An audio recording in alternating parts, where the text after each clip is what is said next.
Question number 1 Kathmandu उपत्यकाको पानी आउने निकासका लागि चोभारको गल्छी कसले काटेका थिए?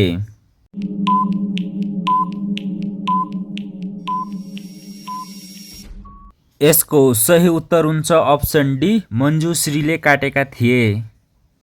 क्वेसन नम्बर 2 गोपाल वंशको राजधानी कहाँ थियो?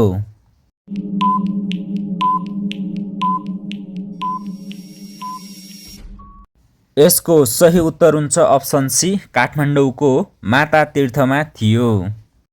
क्वेसन नम्बर 3 नेपालको इतिहासमा पौराणिक इतिहास कुन कालदेखि लागू भएको देखिन्छ?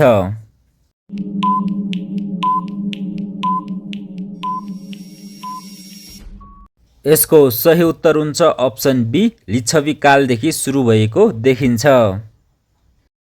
क्वेसन नम्बर 4 भरद्वाज निर्माण कसले गरेका थिए?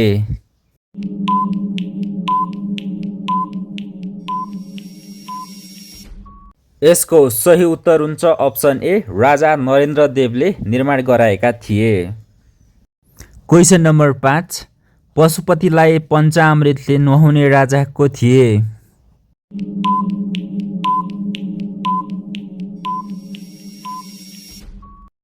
यसको सही उत्तर हुन्छ अप्सन ए पृथ्वीनारायण शाहले सुरुवात गरेका थिए।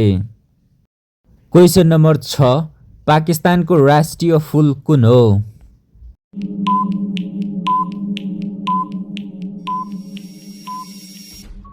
यसको सही उत्तर हुन्छ अप्सन बी चमेली अथवा जस्मिन फूल पाकिस्तानको राष्ट्रिय फूल हो। क्वेसन नम्बर 7 कुन देशको झण्डामा आफ्नो देशको नक्सा राखिएको छ?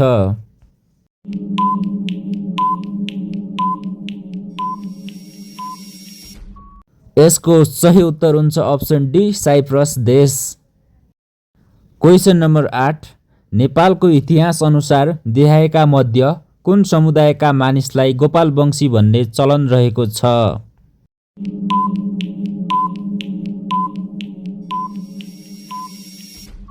यसको सही उत्तर हुन्छ अप्सन बी गाईपालक समुदायलाई गोपालवंशी भन्ने गरिन्थ्यो। क्वेसन नम्बर 9 ओलम्पिक झण्डामा भएको पहिलो रिङले कुन महादेशलाई चिनाउँछ?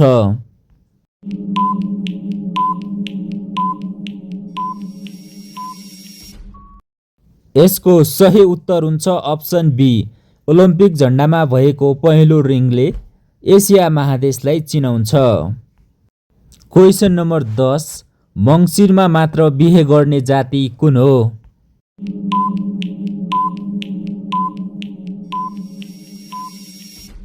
यसको सही उत्तर हुन्छ अप्सन बी थामी जातिले मङ्सिरमा मात्र बिहे गर्ने गर्छन्। क्वेसन नम्बर 11 स्याउको बियालाई नेपालीमा के भनिन्छ?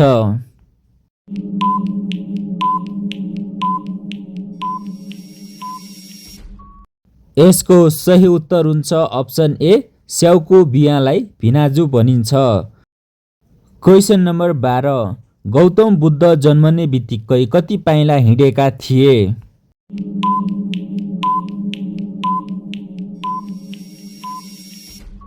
यसको सही उत्तर हुन्छ अप्सन सी गौतम बुद्ध जन्मने बित्तिकै 7 पाइला हिँडेका मानिन्छ।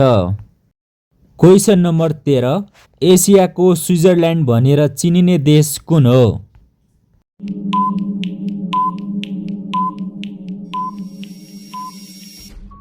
यसको सही उत्तर हुन्छ अप्सन सी एसियाको स्विजरल्यान्ड भनेर नेपाललाई चिनिन्छ। क्वेसन नम्बर 14 कुखुरा खोरमा बस्छ भने चमेरो कहाँ बस्छ?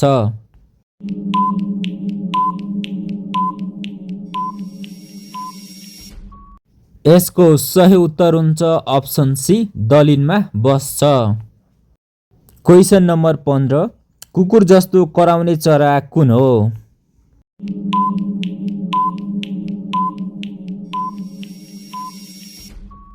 यसको सही उत्तर हुन्छ अप्सन बी सेरीमा चराले कुकुर जस्तै कराउने गर्छ। क्वेसन नम्बर 16 भगवान कृष्णको पत्नीको नाम के थियो? Option A Mandodari, option B Radha, option C Ganga, option D Rukmini. साथीहरू यसको सही उत्तर आउँछ भने कमेन्ट गर्नुहोला। Thank you for watching. जय नेपाल। फेरि भेटौँला।